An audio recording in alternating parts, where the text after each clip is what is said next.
সুপ্রভাত বন্ধুরা, কেমন আছো সবাই? বংশরাবণীর নতুন একটা ব্লগে তোমাদের সকলকে স্বাগত। এবার একটু একটু করে সেজে উঠছে আমার বাগান। এইবার কটা দিন পরেই একদম রঙিন ফুলে চারদিক ভরে যাবে। কোথাও সাদা, কোথাও লাল, কোথাও হলুদ, কোথাও বেগুনি, কোথাও আবার গোলাপি। 1 ইঞ্চি টবে নিয়ে আসা 1 ইঞ্চি করে গাছগুলো এইভাবে বেড়ে ওঠা চোখের সামনে কী যে ভালো লাগে। তোমাদের তো আমি দেখিয়েছি, একদম বেবি গাছ থেকে দেখিয়েছি। আর এই গাছটা অবহেলিত হয়ে আছে। এটাই হয়, এটাই প্রকৃতির নিয়ম জানো। যারা নতুন তাদের খুব সমাদর হয়। এই যে নতুন নতুন যে গাছগুলো উঠছে এই সময় যারা তোমার মনকে মাথাবে, চোখকে মাথাবে, তাদের সমাদর খুব। আর যারা সারা বছর তোমাকে আনন্দ দেবে, যে ইনডোর গাছগুলো বলো বা যে এমনি গাছগুলো সারা বছর তোমাকে টুকটাক একটুখানি মনকে ভালো রাখবে, চোখকে ভালো রাখবে, তোমার প্রয়োজনটা মেটাবে, তাদের এই সময় একটুখানি আদর যত্ন খুব কম হয়। তোমাদের বলছিলাম না সেদিনে না, আগের ব্লগেই তো তোমাদের দেখালাম এই গাছটাকে নিয়ে আসবো। তবে টবের অবস্থাটা ভয়ানক খারাপ। ওই যে কতগুলো আগাছা জন্মে গেছিলো, তার শিকড় বাকড় এবং গাছটায় দীর্ঘদিন জল না পেয়ে টবটা ফেটে গেছে। টবটাকে পাল্টাতে হবে। তবে এই মতো অবস্থায় পাল্টাতে পারবো না। গাছের পাতাগুলোকে আগে ভালো করে পরিষ্কার করি আর টবের মাটিটাকে একটুখানি নরম করে রাখি। একটা দিন ঘরের মধ্যে থাক, তারপরে দিনকে একটা ভালো টবে শিফট করব। যে টবগুলো নিলাম তার মধ্যে একটা টব নিয়ে ওই টবটাতে শিফট করব। আমেরিকার একজন আন্টি বলেছেন, সম্ভবত এই গাছটাকে দেখেই হয়তো বলেছেন, যে তুমি কিন্তু ভেবেচিন্তে ঘরে ঢোকাবে গাছটা কিন্তু খুব একটা ভালো নয়। আন্টি এটা ভুল করছেন, এটা সেটা নয়, একই রকম প্রায় দেখতে। ওটা হচ্ছে টাইগার প্ল্যান্ট। ওই গাছটা ঘরে রাখা ভালো নয়। ওটা রাখলে একটুখানি স্বাস্থ্যহানি হওয়ার চান্স থাকে, মানে বাড়ির ব্যক্তিদের। ওই জন্য ওই টাইগার প্ল্যান্টটাকে ঘরের ভেতর না রাখিয়ে বাইরে রাখাই ভালো। তবে এটা টাইগার প্ল্যান্ট নয়, এটা হচ্ছে অ্যাগ্লোনিমা জাতের একটা, পুরোপুরি অ্যাগ্লোনিমা নয়, অ্যাগ্লোনিমা জাতেরই একটা গাছ। একটা অনুষ্ঠান বাড়িতে গিয়ে একটা ছোটো গাছ এনেছিলাম। সেই ছোটো গাছ থেকে অনেক গাছ হয়েছে এবং বিভিন্ন জায়গায় রেখে দিচ্ছি। আমার এক বন্ধু বলেছো, সেদিন হয়তো তুমি ভিডিওটা শোনোনি, আমি সব বলে দিয়েছি অ্যাগ্লোনিমার কীভাবে মাটি তৈরি করতে হয়। তাও আর একবার বলে দিচ্ছি, অনেক করে রিকোয়েস্ট করেছো। হচ্ছে 40% মাটি, 20% বালি, 30% কোকোপিট আর 10% ভার্মি কম্পোস্ট।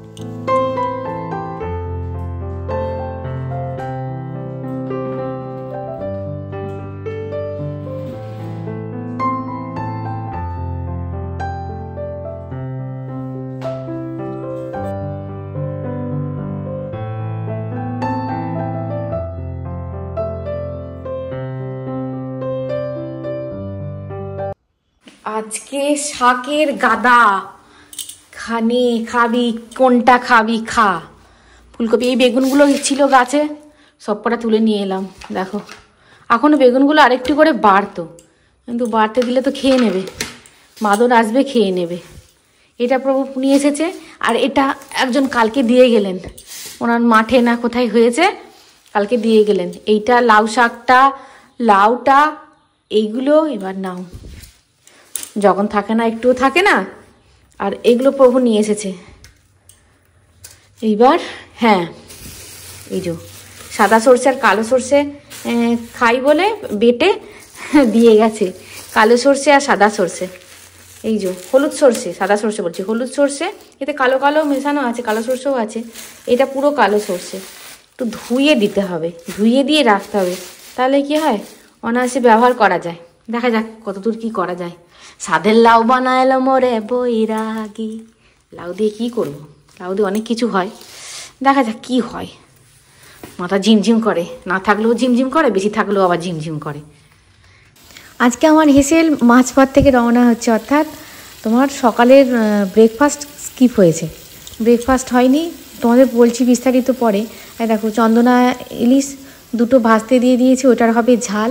এদিকে আলু সিদ্ধটা তুলে রেখে দিয়েছি যাতে তাড়াতাড়ি করে মুলে দিতে পারি ভাত থেকে। তারপরে ভাত ওপর দিয়েছি। করেছি পালং শাক ভাজা আর বেগুন ভাজা। চন্দনা ইলিশটা নিয়েছিলাম গতকাল, তা খুব ভালো দেখলাম, যে খুব ভালো বললো, খুব ভালো হবে। মানে আচ্ছা ঠিক আছে দাও। আজকে সকাল থেকে মাকেও ফোন করা হয়নি, মাকেও ফোন করতে হবে, কেননা মায়ের কতগুলো ওষুধ ফুরিয়ে গেছে। সেই ওষুধগুলো আমাকে লিখতে হবে এবং সেই ওষুধগুলো আবার ওষুধের দোকানে ফোন করতে হবে। আমার এখান থেকে ওষুধগুলো আমি পাঠাই, ঠিকঠাক করে। তা ওষুধগুলো লিখতে হবে, ওষুধগুলো ঠিকঠাকভাবে আমার মাকে পাঠাতে হবে। সেই কাজটা আমার মাথার উপর চাপ আছে যে কখন করব। কেননা মা একটা কথাই কালকে সন্ধ্যেবেলা বলেছিল যে প্রেশারের বড়িটা ফুরিয়ে গেছে, আর একদম নেই। তুমি তো আগে থেকে বলবে, প্রেশারের বড়ি থাকতে থাকতে তো বলবে। বলছে আমি অতখানি বুঝতে পারিনি। তা আমার সেটাই মাথায় আছে যে যদি দোকানে সময় মতো ফোন না করি, তাহলে যে দোকান থেকে ওষুধগুলো নিই সেই দোকানে যদি ওষুধগুলো না থাকে তাহলে মুশকিল হয়ে যাবে। সে মানে দোকানদাররাও কিছু করতে পারবে না। 12টা বেজে গেছে একদম। সাক্ষাৎ আরেকবার সুপ্রভাত। বেলা 12টা বেজে গেছে। ভিডিওটা আরম্ভ করতে আমার কত দেরি হয়ে গেল। এদিকে 12টাও বেজে গেল, আমার কাজেরও অনেক কটা কাজের 12টা বেজে গেল। আজকে কুচুম আর ওর বাবা গেল খেয়ে দে, তোমাদের তো দেখালাম, খেয়ে দিয়ে গেল। ওই তো যা রান্না হয়েছে সকালবেলা রান্না বান্না হয়ে গেল। শুধু আমি জলখাবারটা করতে যাব, বললো যে না ওখানে 11টার মধ্যে পৌঁছাতে হবে, মানে চন্দননগর যেতে হবে। কুচুমকেও যেতে হবে, বাবাকেও যেতে হবে। কুচুম অনেকটা ভোরে ভোরে উঠে পড়তে বসে পড়েছিল। দেখলাম পড়তে বসেছে, তাহলে সেটাকে জলখাবার দিয়ে দেবো, 8টার মধ্যে দিয়ে দেবো। ও মা শুধু জলখাবারটা বানাতে যাবো, ভাগ্যিস বানিয়ে মানে আটাটা বার করে মেখে ফেলিনি। তারপর তাহলে আবার তোমার ফ্রিজে রাখতে হতো। দিয়ে বললো যে না ভাত রান্না করে ফেলো, ভাত খেয়ে যাব, কখন আসবো তার ঠিকঠাক নেই। কুচুমের কোনো ব্যাপার না, জানো তো, কুচুমকে তুমি রুটি দিয়ে দাও, ওর কোনো ব্যাপার নাই। কিন্তু প্রভু যখন চান টান করে বেরোবে আর কখন আসার ঠিক নেই, ও ভাত না খেয়ে যেতে চায় না। মানে ভাতই চাপিয়ে দিলাম। ওদের দেখলে তো কী করলাম, বেগুন ভাজা শাক ভাজা করে দিয়ে ওদের পাঠিয়ে দিলাম, ওরা চলে গেল। তারপরে আমি ঠাকুরঘর পরিষ্কার করলাম। ঠাকুরঘর চলে যাওয়ার পর আবার ওই মাছের কাপড় একবারে স্নান করে নিলাম, স্নান করে কাপড় তোমার ঠাকুরঘর পরিষ্কার করলাম, ঠাকুরকে দিলাম, দিয়ে তারপর আমি এখনো কিছু খাইনি, শুধু হাতে দুটো ছোলা ভাজা নিলাম। ছোলা ভাজা নিয়ে খেয়েছি। এই খাবো দেখো, ওটা করলাম, করে এবার ঠাকুর পুজো না করে অত বেলা হয়ে গেল না, দুটো ছোলা ভাজা খেলাম। ছোলা ভাজা খেয়ে দেখি এখনো কিছুক্ষণ ভাতটা আবার চাপিয়ে দিই, কেননা বেলা 12টা প্রায় বেজে গেল। ভাতটা চাপিয়ে দিই, দিয়ে দেখি কি করা যায়, দেখি চলো এমন একটা কিছু করব ভাবছি। আর রাত্রেবেলা যেন রান্নাবান্না করতে না হয়, এই বেলা 12টা বেজে গেল, এমন একটা কিছু করে রাখবো যেন রান্নাবান্না রাত্রেবেলা না করতে, রান্নাবান্না করতে হবে, রুটিটা করতে হবে, তরকারিটা বানিয়ে রেখে দেবো। শীতকালে কত কি বিক্রি করতে আসে, 100 টাকার নাইটি তোমার ওই মাইকে করে বলতে এসেছে, আর কিছু করে নিজে আমি তো বেরোতেই চলে গেল। দেখলাম বলতে আরে বাবা তো বলতে যাবি, লোকে বেরোবে কিনবে, একটু সময় দিতে হবে তো, বলতে সোজা বেরিয়ে গেল 100 টাকার নাইটি, 100 টাকার নাইটি বলে বেরিয়ে চলে গেল। হ্যাঁ মানে বেরিয়ে যে দেখবো কিসে করে নিয়ে এসেছে সেটা আমি বুঝতে পারলাম না। 100 টাকার নাইটি কিনতাম না, ভালো হয় না, সেলাই টেলাই খুলে যায়, ভালো হয় না, সস্তায় কিছু হয় না, সস্তায় বাজিমাত হয় না। বললাম চালের বস্তাটা খুলে দিয়ে যাও, চালের বস্তাটা খুলে দিয়ে যাও, কি একটা টানলে ফটফট করে খুলে যায়,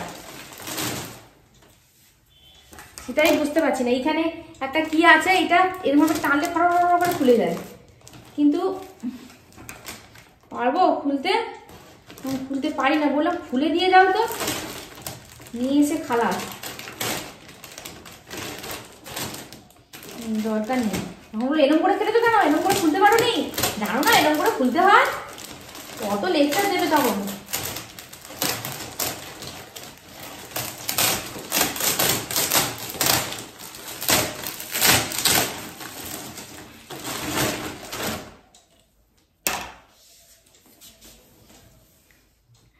মধ্যবিত্ত ঘরে, মধ্যবিত্তই বলো, উচ্চবিত্তই বলো, নিম্নবিত্তই বলো, তোমার চাল আর আলু যদি বাঙালি ঘরে না থাকে মজুদ, কেমন লাগে। আমি না এইটাতে রাখি, যেই হাফ হয়ে যায় অমনি তখন বলে নিয়ে চলে আসো, চাল নিয়ে চলে আসো।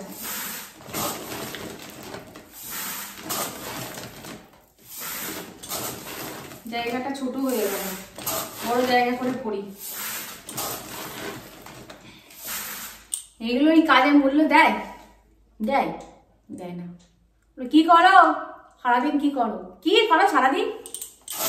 সারাদিন ঘাস কাটি,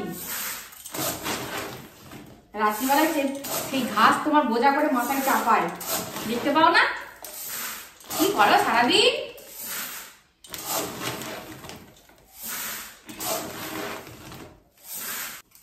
থাক। ভেবেছিলাম একটা ভালো চালের জায়গা কিনবো, আমার যখন এইটাতে চলে যাচ্ছে, ঢাকা চাপা দেওয়া বালতিতে চলে যাচ্ছে, এটা আউট অফ লুক দেখতে পাওয়া যায় না, আমার কাজ চালানো নিয়ে দরকার, কি বলো? দিব্যি চলে যাচ্ছে, এটা বহু বছরের হয়ে গেল মালক্ষীর জায়গা। যেদিনকে দেখবে তোমার কাজের তাড়া আছে, হ্যাঁ, বা মানে দেরি হয়ে গেছে, তারপরে অনেক কাজ জমে গেছে, সেই দিনকে উটকো কাজ এসে জমে যায়।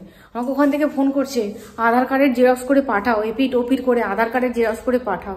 আমি কোথায় আধার কার্ড, সত্যি কথা বলতে দেখো, কোথায় আধার কার্ড এইসবগুলো ব্যবস্থা আমি করে রাখি না, ওগুলো ও রাখে।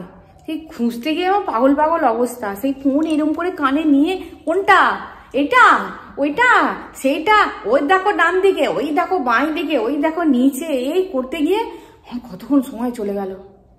কখন কি করি গো, আজকে প্রচুর দেরি হয়ে গেল। বৌদিকে চিকেন আনতে পাঠিয়েছি, আমি খাবো দুটো কলা আর ওটা চিকেন আনো। বাবা, যেখান থেকে যার কাছ থেকে, যে দোকান থেকে চিকেন নিই, সেও টেম্পার দিচ্ছে আজকে, হবে না হবে না, আগে বলনি কেন, এখন হবে না, এখন নিলে গেলে সব সলিড পিস নিতে হবে। ও টেম্পার দিচ্ছে আমাকে, সলিড পিস আমাদের বাড়িতে কেউ সলিড পিস খায় না, জানো তো, কেউ খায় না। ওই জন্য ওকে একটু টাইম দিতে হয়, টাইম দিলে ও একটুখানি বেছে কুচে মানে রাখে ভালো ভালো পিসগুলো, লেগ পিসগুলো ভালোভাবে রাখে। বাবা, সবাই টেম্পার দিচ্ছে আজকে। বৌদিকে বললাম যাও, যা যেটুকু হবে নিয়ে আসোকে, যাও। বলছে আমাকে দেবে নাকি? আমি তুমি যা বলবে, যা আছে তোমার কাছে সলিড টলিড যা আছে তুমি তাই নিয়ে আসবে আজকে। তারপরে দিতে পারবে না সলিড, অল্প হবে, পরিমাণে অল্প হবে, যা যেটুকু হবে নিয়ে আসবে। এতবেলা রান্না করে উঠবো, এমনি রান্না হয়ে যায় আমার 10টার মধ্যে, প্রায় রান্না হয়ে যায় 10টা সাড়ে 10টার মধ্যে। এখানে বেজে গেল আমার 12:30 বেজে গেছে, কখন রান্না করবো? আবার রাত্রিবেলা আবার রান্না করে, আজকে আমার অনেক কাজ আছে। তোমরা বলো কলাগুলো তুমি একাকার দেখে দেখে খাই নিচ্ছ, শ্রাবণী আমাদের কলা দিলে না, এটা কলা, এটা দিচ্ছি তোমাদের।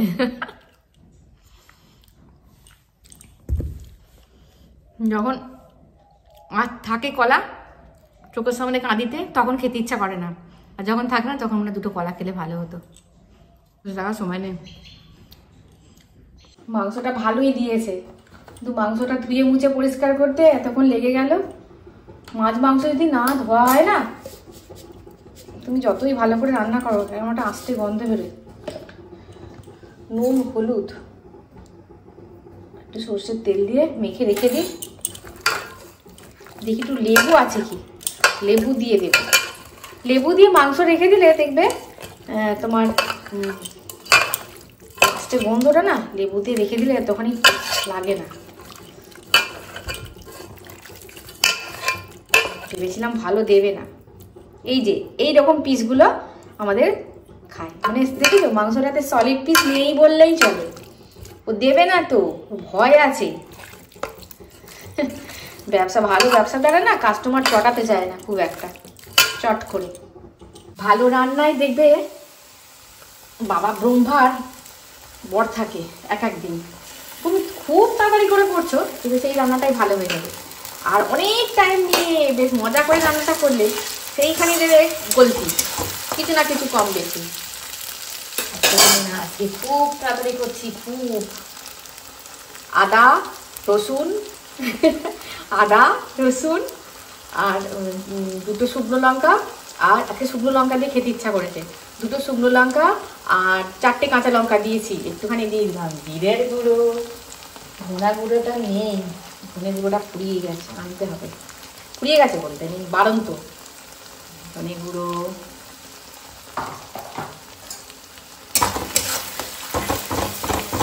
শীতকালে না জমিয়ে খেতে ভালো লাগে, গ্রীষ্মকালে দেখবেন হালকা পাতলা করো ঠিক আছে, কিন্তু শীতকালে মাঝে মাঝে এই আমি শুকনো লঙ্কা দিয়ে রান্না করলে না, যদি তুমি শিলে বেটে করতে পারো ও মজা হয় রান্নাটা। এদিকে এটা কষতে থাকুক। সকালবেলায় ওদের জন্য ভাত করে দিয়েছিলাম, অত সকালে তো ঠান্ডা হয়ে যাবে, বেলায় একটু চাপালাম, ওই এসেছে, আর 2-4 মিনিট লাগবে, নামিয়ে দেবো।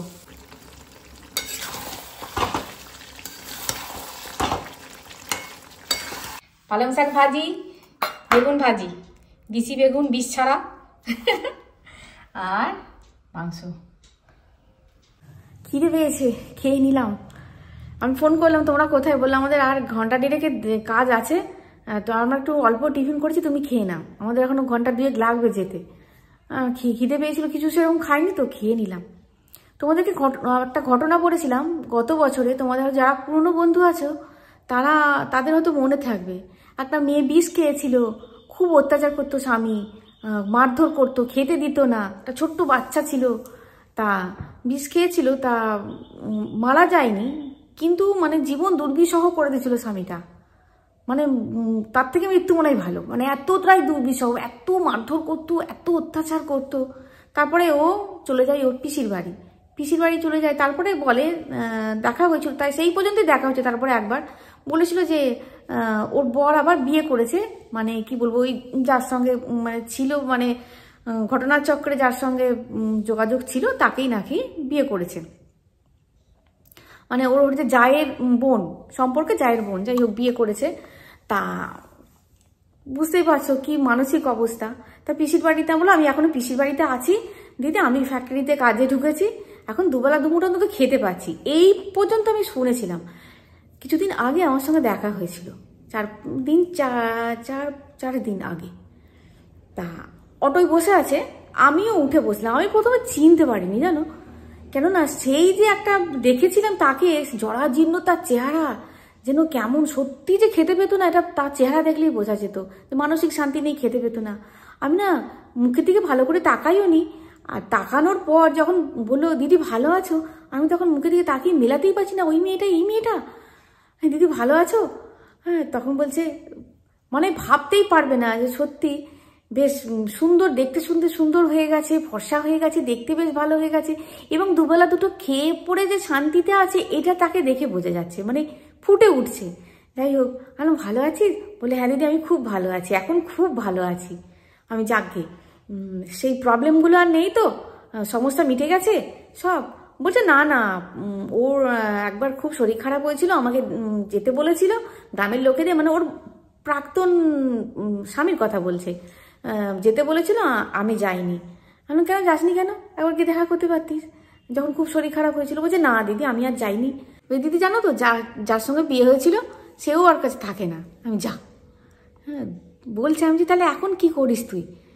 দেখো, যার কপালে সুখ আছে না, যার কপালে সুখ লেখা আছে, মানে নিয়তিতে যার সুখ লেখা আছে, ভগবানকেও 5 বার চিন্তা করতে হয় তাকে অসুখী করার জন্য। এটাই আর কি হয়। কি যে অত্যাচারিত মেয়েটা ছিল। দিয়ে বলছে দিদি জানো, আমার পিসেমশাই একটা ঠিক করে, মানে ও যখন, মানে ওর বর যখন বিয়ে করে ফেললো, তখন তারপরে ওর পিসেমশাই বলছে আমি ছেলেটাকে রেখে ফ্যাক্টরিতে যেতাম, তা ছেলেটার খুব শরীর খারাপ হতে আরম্ভ করলো। তারপরে পিসেমশাই বললো এরকম তুই তো রেখে দিয়ে চলে যাস, হ্যাঁ এটা খাচ্ছে ওটা খাচ্ছে, ও তো বাচ্চা, তা ওর এখন মায়ের দরকার, তা এরকমভাবে তো চলে না। তাও টেনে টুনে আমি 1 বছর চালিয়েছিলাম, ফ্যাক্টরিটা গিয়েছিলাম। তা আমার পিসেমশাই একটা ছেলে ঠিক করলো, তা ছেলেটার একটা পা ছোট বড়, সেই জন্য নাকি তার বিয়ে হয়নি। আমি তারপর বলছে, পিসেমশাই বললো দেখ তুই যদি রাজি, জোর জবরদস্তি নয়, তুই যদি রাজি থাকিস তাহলে তোকে ও বিয়ে করবে বলে রাজি আছে। বলছে আমি ভেবে পাচ্ছি না যে আবার বিয়ে করব, আবার যদি ওই রকম হয়, মানে সত্যি ঘর পড়া গরু আগুনে মেঘ দেখলেই ভয় পায়। তখন বলছে আবার বিয়ে করব, আবার যদি ওরকম হয়, তখন পিসেমশাই বলছে না রে, এই ছেলেটা সেরকম নয়, এ খুব ভালো ছেলে। দিয়ে বলছে আমি অনেকটা সময় নিয়ে তারপরে রাজি হলাম, সবাই যখন বলল তারপর আমি রাজি হলাম। জানো তো দিদি আমি খুব ভালো আছি এখন। আমি বললাম কাজবাজ করে, পাটা ছোট বড় কাজবাজ করতে পারে? বলছে হ্যাঁ প্রচুর কাজ করতে পারে। আর একজনকার বাড়িতে মানে তাদের অনেক জমি জায়গা সম্পত্তি আছে, তাদের ওইগুলো দেখাশোনা করে। আর দাদারা, মানে কাকা, দাদা নয় মানে কাকারা থাকে না, মানে দাদু আর ঠাকুমা থাকে ওই বাড়িটাতে। আর বলছে দাদু ঠাকুমার ছেলেগুলো, মানে ছেলেরা থাকে বিদেশে, তা দাদু ঠাকুমাকে দেখার মতন কেউ নেই। আমার বর বাজারঘাট করে দিত, ঠাকুমাকে দেখতো, একটা রান্নার লোক ছিল, তা আমার বরই সব কিছু করতো। তা কাকারা বলল যে সব কিছু তুই দেখাশোনা করবি।